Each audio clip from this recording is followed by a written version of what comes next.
सितंबर 2024 को प्रदोष का व्रत है और वामन द्वादशी का भी है। कई तरह के दुर्लभ सहयोग इस दिन को बहुत खास बना रहे हैं।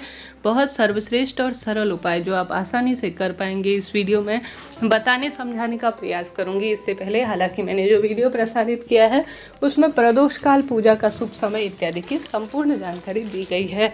कृपया उस वीडियो को देखकर अपना जीवन सार्थक करें। जीवन में हार रहे हैं, दुख पा रहे हैं, कष्ट कर्ज इत्यादि से घिरे हुए हैं तो प्रदोष व्रत को छोड़िएगा नहीं। बहुत पावन पवित्र तिथि है। अगर इस दिन सरल से कार्य किए जाए तो निश्चित रूप से जिस कामना के तहत आप कार्य करेंगे ना, वह कामना सिद्ध होगी। जहाँ विश्वास है वहाँ मेरे महादेव हैं। कैसे उपाय करें, ध्यान से सुनिए। इस उपाय को करने के लिए आपको एक पूजा की सुंदर थाली ले लेनी है, जिसमें आप सभी को एक जल का लोटा और कच्चा सूत, जिसे कलावा कहा जाता है ना, वह लेना है। यह बहुत पुराना उपाय गुरु जी का है। आप में से कई भक्तजनों ने किया होगा और सुख पाया होगा। बहुत सरल उपाय है परंतु लाभ अनगिनत हैं। तो कच्चा सूत अपनी पूजा की थाली में रख लीजिए और साथ ही गोलबत्ती का, घी का दीपक और चंदन, लाल चंदन भी चलेगा और पीला चंदन कोई सा भी चलेगा। सबसे पहले शिव मंदिर में आपको जाना है, जल चढ़ाना है, दीपक लगाना है और यह उपाय नौकरी प्राप्ति, विवाह, रोग, कर्ज, धन प्राप्ति, कुल मिलाकर जो भी आपके कामना है उन सभी के लिए यह करना है। कोई निश्चित ऐसी नहीं है कि यह उपाय आपको उपवास ही करना है या जो है आपको इसी मनोकामना के तहत, ऐसा नहीं है। सभी मनोकामना की सिद्धि के लिए यह उपाय किया जा सकता है। आपको दीपक लगाना है। आपको इस उपाय में 7 बेलपत्र भी लेनी है।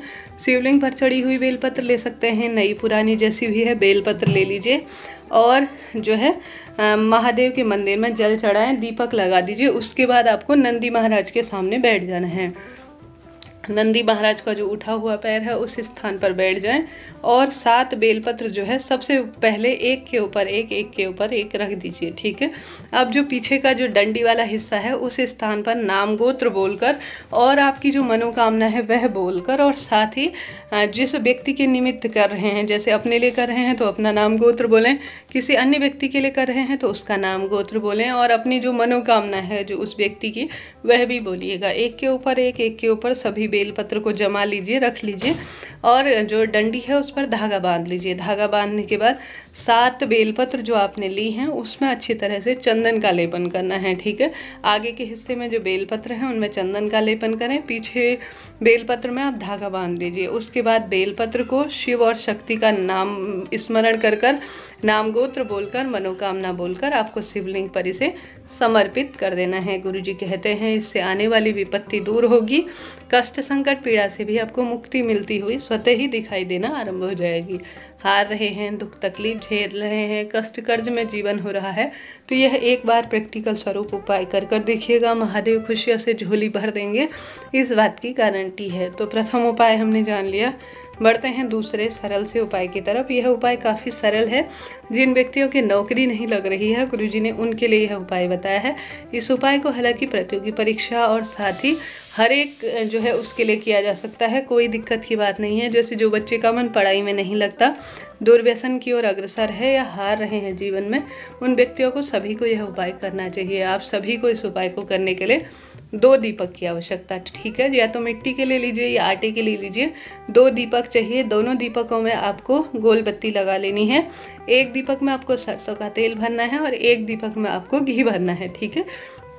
और अपने साथ थोड़ा जल ले जाइए। घर पर लगा है बेलपत्र तो घर पर करें, महादेव के मंदिर में भी कहीं बेलपत्र आपको मिल जाए तो वहाँ कर लीजिए। आपको सबसे पहले बेलपत्र पेड़ के नीचे या तो प्रदोष काल में या सुबह शाम जब भी समय मिले थोड़ा कच्चा दूध चढ़ाना है अपनी मनोकामना कहते हुए। उसके बाद आप जल चढ़ाएं, दीपक लगा दीजिए। 2 दीपक इसमें लगाने हैं जैसा मैंने शुरू में ही बताया।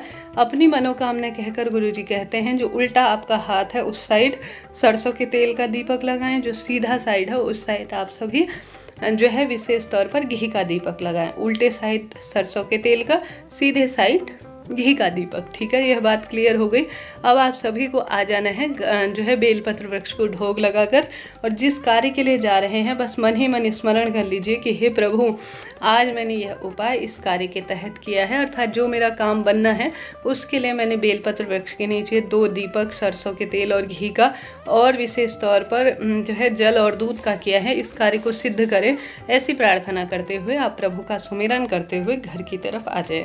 2 उपाय हैं, कोई एक उपाय भी कर लेते हैं तो निश्चित रूप से लाभ मिलेगा और जीवन में आने वाली रोग, कर्ज, संकट, पीड़ाओं से भी मुक्ति मिलना आरंभ हो जाएगी। तो करके देखिएगा, बहुत सरल उपाय है और अत्यंत इससे लाभ मिलता है, ऐसा शास्त्र विधान कहता है।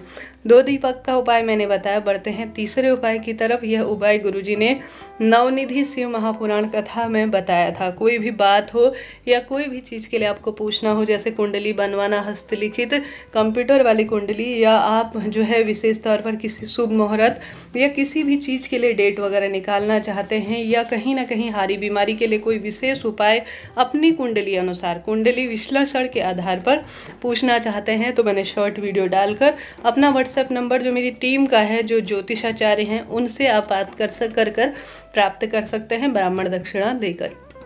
तो आप उस व्हाट्सएप नंबर पर जाइए और उचित ब्राह्मण दक्षिणा देकर आप अपनी बात रख सकते हैं। बढ़ते हैं तीसरे उपाय की तरफ। कोई भी प्रश्न हो वीडियो से संबंधित कमेंट्स के द्वारा पूछिएगा, कोशिश करूंगी सभी सवालों के जवाब देने की। सभी उपाय गुरुजी के वीडियोस चैनल से सुनकर आपको बताए गए हैं, जो कि अपने आप में अद्भुत हैं। अब इसमें उपाय आता है गेहूं के दाने का, क्योंकि रविवार का दिन है। गेहूं के दाने का उपाय अपने आप में सिद्ध माना जाता है, क्योंकि यह रवि ग्रह से जुड़ा हुआ है। 108 गेहूं के दाने आपको लेने हैं। श्री शिवाय नमस्तुभ्यम कहकर प्रभु के नाम मंत्र का ध्यान करते हुए गेहूं के दाने शिवलिंग पर आपको जरूर से समर्पित करने हैं। एक उपाय में गुरुजी कहते हैं 108 गेहूं के दाने घर में घुमाने के बाद शिवलिंग पर चढ़ाएं। एक में गुरुजी कहते हैं आप सभी विशेष तौर पर साधारण सरल तरीके से गेहूं के दाने शिवलिंग पर समर्पित करें। इच्छा आपकी है आप कौन सा उपाय करना चाहते हैं, तो करके देखिएगा। बहुत सरल सिद्ध उपाय मैंने आपको बताया गेहूं के दाने का, कर सकते हैं। 2-3 उपाय भी एक साथ किए जा सकते हैं, कोई दिक्कत की बात नहीं। 5-10 मिनट का समय लगता है इन उपायों में, कोई पैसा नहीं लगता, परंतु लाभ इनमें अनगिनत मिलते हैं। करके देखिएगा, बहुत सरल सर्वश्रेष्ठ उपाय जो आप आसानी से कर पाए, वही मैंने आपको बताए। इनमें से कोई एक उपाय चुनें और अपने भाग्य की रेखाओं को प्रबल करें। एक गुरुजी विशेष उपाय बताते हैं। 5 आपको अलग अलग पेड़ों की पत्ती लेनी है, शमी, बेलपत्र, आंवला, कोई भी 5 पेड़ों की पत्ती ले लीजिए। एक सफ़ेद फूल आपको निर्मलेश्वर महादेव का नाम लेते हुए शिवलिंग पर प्रदोष व्रत के दिन समर्पित कर देने से हर एक कामना सिद्ध हो जाती है। तो इस कार्य को भी आप कर सकते हैं, लाभ आपको मिलना ही है। तो इस तरह से यह करीब करीब सभी उपाय मैंने बताए। साथ ही गुरुजी एक यह भी कार्य कहते हैं कि प्रदोष व्रत कर सके ना कर सके कोई दिक्कत नहीं, परंतु बेलपत्र पेड़ के नीचे एक दीपक और एक घर के दरवाजे पर प्रदोष व्रत के दिन आपको कोशिश करनी है कि आप लगा सके। इसका भी अद्भुत सुख शास्त्रों में कहा गया है। वीडियो उचित, उपयोगी, ज्ञानवर्धक रहती हैं तो लाइक करें, शेयर करें, सब्सक्राइब करें और हर हर महादेव लिखना ना भूलें। जय माता दी, हर हर महादेव।